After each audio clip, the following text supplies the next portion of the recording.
ഇവിടെ ഇന്ത്യയിൽ പൈസ കിട്ടിയാൽ എങ്ങനെയാണ് യമനിലോ ദുബായിലോ ഒക്കെ എത്തിക്കുക നിയമപരമായിട്ട്? അത് മറ്റൊരു ചലഞ്ചാണ്. പിന്നെ ഒരു ചലഞ്ച് കാണുന്നത് ഇപ്പൊ ബാങ്ക് അക്കൗണ്ട് നമ്പർ ഉള്ളതാണെന്ന് അറിയിച്ചത്. അബ്ദുറഹീമിന്റെ കേസിൽ ഒരു ആപ്പ് ഉണ്ടായിരുന്നു, ഗൂഗിൾ പേ ഇതൊക്കെ ഈസി ആയിട്ട് ചെയ്യാറുണ്ട്, യൂസർ ഫ്രണ്ട്ലി ആയിരുന്നു.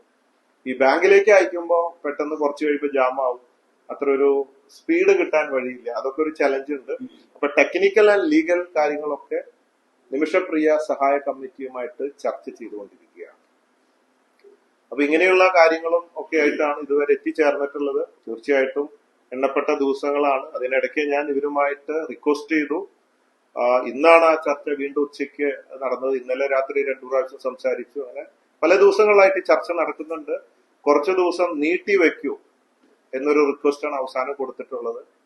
അപ്പൊ അവര് പറഞ്ഞു, അവരുമായിട്ട് സംസാരിച്ചു, അത് സാധ്യമാകാൻ സാധ്യതയുണ്ട്, നീട്ടിവെക്കാൻ കുറച്ച് സമയം കൂടെ നീട്ടിത്തരാം എന്നൊക്കെ പറയുന്നുണ്ട്. അതിനിടയ്ക്ക് അവർ പറയുന്നുണ്ട്, നിങ്ങളുടെ ഭാഗത്തുനിന്ന് സ്പീഡ് ആവുകയാണെങ്കിൽ ഞങ്ങൾ എത്രയും പെട്ടെന്ന് യമനിൽ നിന്ന് ബോർഡർ ക്രോസ് ചെയ്ത് ഒമാനിൽ എത്തിച്ചു തരാം നിമിഷപ്രിയയെ എന്ന്.